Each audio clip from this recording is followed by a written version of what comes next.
6 wilayah dengan pemilih terbesar di tanah air pada Pilkada serentak 2024 jadi atensi figur tokoh penting demi merebut suara pemilih. Apakah hasil endorsement Prabowo dan Jokowi terbukti ampuh pada Pilkada 2024 ini? Kita langsung bahas bersama narasumber. Ada Mas Yunarto Wijaya Mas Soto selaku Direktur Eksekutif Carta Politika. Selamat sore, Mas Soto. Sehat selalu Anda. Selamat sore Mas Heranov, salam sehat. Selamat sehat selalu. Tadi kami sudah menampilkan data Anda yang terbaru hingga pukul 12 siang Ya, tadi. 6 wilayah, 5 diantaranya dikuasai oleh Kim Plus dan juga endorsement dari Jokowi dan juga Prabowo. Anda melihat ini tentunya ampuh atau tidak ya? Karena masih kita lihat suaranya cukup tinggi di beberapa wilayah dari Kim Plus.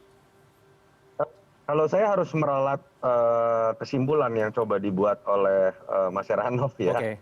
karena seakan-akan kalau kesimpulan tadi dibuat bahwa ini adalah uji kesaktian Hmm, antara Prabowo, Jokowi dengan Megawati misalnya. oke. Padahal kalau kita lihat itu bukan variabel yang menentukan. Hmm, Contoh, ketika berbicara Jawa Timur, membaca hasil survei dari dulu pun karena Khofifah adalah incumbent dan ini adalah keempat kalinya beliau akan maju dalam Pilgub Jatim, ditambah dengan keberadaan wakil yang masih sama, Emil Dardak, hmm, kepuasan publik yang tinggi, mau di-endorse oleh partai manapun, Khofifah menurut saya akan menang. oke. Jadi tidak ada kaitannya dengan Kim Plus Hmm, ataupun kaitannya misalnya dengan endorsement Jokowi ataupun Prabowo. oke. Ketika berbicara Deddy Mulyadi, Hmm, survei semua menyatakan dari tahun lalu tanpa melihat partai pendukungnya apapun, Deddy Mulyadi itu dengan tingkat keterkenalan tinggi, sebelumnya sudah pernah maju, tokoh Jawa Barat, surveinya itu jauh di atas yang lain. hmm, Sehingga saat itu orang mengatakan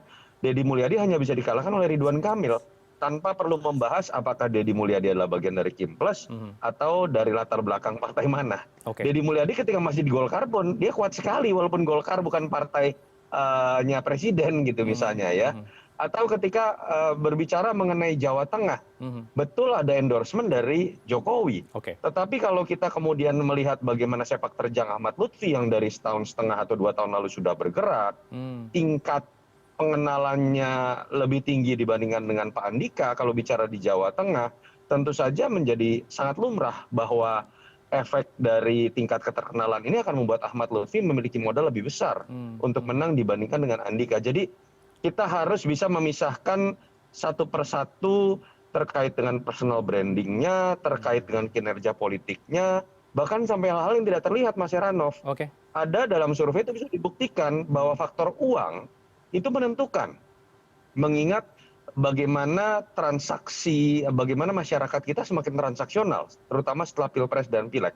Hmm, Jadi saya sepakat, ada tentu saja pengaruh dari endorsement, hmm, tapi apakah setiap pilkada yang kemudian ada partai Gerindranya, kemudian kita langsung lompat pada kesimpulan berarti menang karena Prabowo-nya.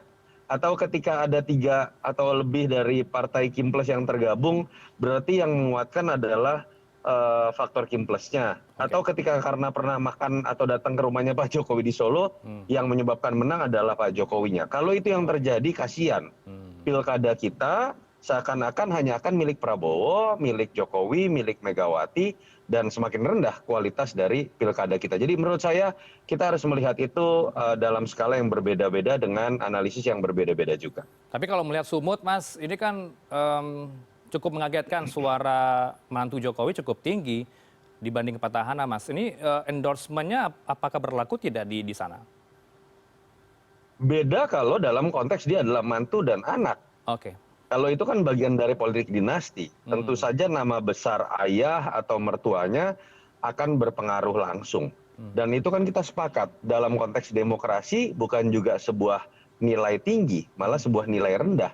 Kalau oke. keberadaan karakter kepemimpinan seorang calon itu dilihat bukan dari dirinya sendiri, Hmm, tapi nama besar ayahnya, nama besar ibunya, atau nama besar mertuanya, atau siapapun itu yang terkait dengan garis darah gitu misalnya, atau kekeluargaan gitu ya. oke. Dan itulah mengapa kan kita dalam konteks demokrasi, literatur demokrasi, Hmm, sebisa mungkin menolak yang namanya dinasti. Bahwa kemudian dalam kapasitas masyarakat kita yang belum sepenuhnya rasional, itu juga berpengaruh cukup tinggi, ya itu harus diakui. Dan kita harus, kalau pertanyaannya masuk ke Sumut, saya harus akui tingkat kepuasan publik terhadap Jokowi di Sumut masih tinggi dan tentu saja itu sangat berpengaruh. Sepak terjang Bobi baru pernah menjadi wali kota, belum juga 2 periode, tentu saja sulit untuk mengatakan bahwa ini adalah kekuatan Bobi secara personal, tentu saja pasti ada efek besar dari nama besar Jokowi. Tapi secara kualitatif menurut saya itu bukan hal yang indah kita lihat dalam perkembangan demokrasi kita. Kalau di Banten bagaimana Mas Toto? Apakah endorsement ini efektif dilakukan, kesaktian Jokowi di sana? Kalau kita lihat ini kan akhirnya kan cukup terkenal ya ketokohannya, elektoralnya, di survei juga cukup bagus, tiba-tiba hasilnya mengagetkan malahan dari Andra Soni Dimyati yang unggul sementara ini Mas. Contoh di Banten nih Mas Heranov, apakah kita bisa mengatakan endorsement Jokowi? Nggak bisa. Oke. Karena Banten itu kader Golkar yang namanya Airin. Golkar itu bagian dari Kimples. Sehingga makin sulit lagi kalau kita kemudian merumuskan bahwa ini adalah pertarungan Jokowi misalnya versus tokoh lain ya. Baik. Dan kalau kita lihat ini kan lebih disebabkan oleh variabel lain. Kalau mau berspekulasi bagaimana kemudian kekuatan Kimples dalam konteks mesin politik di luar Golkar, lalu keterlibatan sosok ini kan dapilnya Bang Dasko ya, dan kita tahu Bang Dasko ini tokoh penting bukan hanya di Gerindra tapi lintas partai yang sering dianggap sebagai ketua kelasnya Kimples misalnya. Bukan tidak mungkin dalam konteks logistik, jejaring politik itu akan berpengaruh besar. Tapi di sisi lain kita juga bisa berdebat mengenai apakah ini sebuah bentuk penyegaran dalam konteks perlawanan terhadap dinasti politik Atut yang dianggap misalnya terlalu lama berkuasa atau bercokol di Banten. Banyak sekali variabel yang bisa muncul di situ. Atau perdebatan lain misalnya keterlibatan aparat yang beberapa kali disebutkan oleh beberapa teman-teman PDI Perjuangan. Sulit juga buat kita kemudian untuk membuktikan itu ketika kita tahu secara real, saya kok nggak yakin yang namanya pengawas pemilu berani untuk memproses kekuatan yang dianggap lebih besar daripadanya. Nah ini yang memang adalah sebuah kerumitan ya. Jadi jangan menurut saya narasi mengenai pilkada ini adalah milik Jokowi, Prabowo dan Megawati. Menurut saya harusnya makin dikesampingkan karena kita akan makin mendorong bagaimana pertarungan kekuasaan yang itu bisa makin melibatkan sesuatu yang selama ini kita harapkan tidak terjadi, pelibatan aparat, pelibatan birokrasi dan pelibatan kekuasaan yang lain yang ketika dia berkuasa dan menang dalam pilpres tentu saja kekuatannya akan lebih besar. Ini yang menarik juga dicermati di Jakarta, Mas Toto. Sebelum pencalonan, elektabilitas dari RK cukup tinggi. Ini merosot sekali ketika kampanye dan hasilnya hingga hari ini per 28 November suaranya masih belum bisa diunggulkan sejauh ini. Apa yang membuat variabel apa yang membuat hal ini terjadi, Mas? Apakah mesin politik Kimples mati? Dan juga karena tidak cocok dengan RK? Ini contoh lain Mas, bagaimana kemudian kalau kita memasukkan narasi siapa yang mesin politiknya lebih besar dalam konteks ini Kimples, kalau mereka bekerja kemudian harusnya RK akan menang. Atau bertanya mengenai harusnya kan Pak Jokowi powerful, pernah jadi gubernur DKI, tinggal 10 tahun di Jakarta sebagai presiden, kok nggak mempan sih sudah teriak-teriak mengenai mendukung RK, kan misalnya seperti itu pertanyaannya kan. Nah, Jakarta ini membuktikan bahwa tidak bisa pilkada itu kita tentukan kekuatan atau hasilnya ini didasarkan pada endorsement dari tokoh. Dan ini terbukti terjadi pada saat kita menilai bagaimana Emil sudah didukung belak-belakan oleh Jokowi, ada surat dari Prabowo yang dibocorkan, lalu kemudian tetap kalah dalam selisih jauh loh, di atas 10% kalau kita baca data realkan KPU. Apakah ini apakah hanya terjadi di 2024? Enggak. Ahok dulu juga ditopang oleh kekuatan mesin politik lebih besar, lalu kemudian kalah. Dulu kita bicara Jokowi Ahok menang 2012, partai pengusungnya itu kecil sekali, hanya Gerindra dengan PDI Perjuangan. Foke didukung oleh partai penguasa saat itu dan kemudian malah kalah. Artinya apa? Memang apalagi ketika berbicara Jakarta, kalau ada sosok kandidat yang lebih senang gelendotan dengan kekuasaan, itu malah akan makin menurunkan kekuatan personal brandingnya. Yang menang di Jakarta itu dalam pengalaman 3 pilkada terakhir, termasuk sekarang, itu adalah orang yang lebih rajin belusukan dan turun ke bawah. Karena Jakarta itu hanya 267 kelurahan, 44 kecamatan.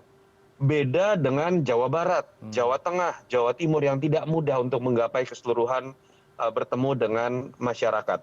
Kesalahan paling fatal dari Emil adalah terlihat sekali bahwa dia lebih ingin memprioritaskan dirinya ya tadi gelendotan dengan ingin melihat Oke. dirinya didukung Prabowo, makan makan padang bareng, senang sekali ketika di-endorse oleh Pak Jokowi, Oke. lalu kemudian arasi Baik. raid secara bombastis mengatasnamakan Prabowo dengan Jokowi. Yang terjadi kita lihat setelah endorsement itu suara Emil malah turun Baik. karena masyarakat Jakarta melihat itu sebagai sebuah kelemahan. Potensi 2 putaran semakin kuatkah Mas dengan hasil quick count sementara untuk Jakarta atau bagaimana? Saya ketika masuk ke dalam quick count, semua quick count itu memperlihatkan kita tidak bisa menyimpulkan 1 putaran atau 2 putaran. Oke. Yang menarik adalah ketika data real count sudah 100% hari ini dari KPU. Oke. Yang kita bisa lihat di websitenya. Artinya kan harusnya rekapitulasi manual itu akan sama dengan data rekap yang dibuat oleh KPU sendiri dalam Sirekap. Real count oleh KPU. Dan datanya menunjukkan angka 50,07% itu sudah didapatkan oleh Pram Dandul. Artinya kalau hanya berkaca pada angka 50,07% didasarkan pada real count KPU sendiri, harusnya ini akan 1 putaran. Tetapi kan ada celah-celah lain. Mungkin saja nanti akan ada yang menggugat, mungkin saja nanti kemudian rekapitulasi manual berubah, walaupun itu anomali ya kalau kemudian berbeda dengan real count KPU, artinya KPU akan mengesahkan data yang berbeda dengan real count yang dimiliki dia sendiri gitu kan. Atau kemudian meminta adanya PSU. Jadi kalau saya hanya melihat didasarkan pada data-data yang muncul, kalau quick count tidak bisa menyimpulkan, tapi real count KPU yang kita bisa buka di websitenya menunjukkan bahwa Pram Dandul itu sudah mencapai angka 50,07%. Ya. Di atas kertas sesuai aturan harusnya ini akan 1 putaran. Ya meskipun tadi sempat kita lihat di websitenya sempat tidak bisa dibuka begitu ya. Ini ada sebuah kecurigaan kenapa tidak bisa dibuka untuk real count ini Mas Toto. Yang terakhir Mas Toto, Dengan mudah sudah banyak kok screenshot yang muncul teman-teman netizen bahkan yang sudah mengagregasi datanya dalam bentuk tabel. Saya pikir sudah banyak tersebar kok data itu dan Baik. Mas Pramdul tadi saya lihat jam berapa itu pagi-pagi sudah merilis hasil based on real count KPU. Harusnya saya berharap ya yang namanya Ridho ini punya data tandingan bahwa mereka berani mengatakan data real count KPU salah. Oke. Dan yang data yang benar adalah kami ya. Itu baru kemudian kita bisa mendapatkan pendidikan politik dari klaim mengenai data. Terakhir Mas, saya juga penasaran Mas, jika pun nanti ada 2 putaran di Jakarta, suara Dharma Porekon kemana nih nanti?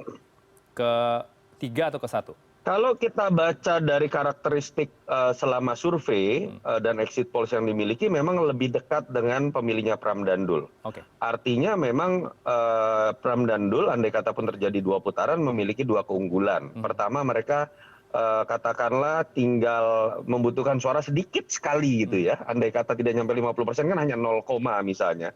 Artinya mereka punya tugas yang lebih mudah dibandingkan dengan Ridho yang tidak mencapai angka 40%. Ya. Artinya mereka butuh sampai belasan persen untuk mencapai angka 50% lebih. Baik. Yang kedua secara kualitatif karakteristik pemilih dari Dharma dan Kun kalau kita lihat dari survei-survei dan exit polls yang ada memang cenderung lebih dekat dengan pemilih Pram Dandul. Tapi ketika berbicara mengenai 3 bulan ke depan kan kita tahu bahwa segala sesuatu masih bisa terjadi. Ini bukan matematika lagi. Apalagi kalau Ridho di belakangnya ada kekuasaan. Ya saya sih berharap tidak kemudian kekuasaan ikut campur dan cawe-cawe dalam proses apabila terjadi putaran kedua. Mas Yunarto Wijaya, terima kasih untuk waktu Anda bersama kami di Newsroom. Saya selalu Anda. Assalamualaikum. Terima kasih. Waalaikumsalam.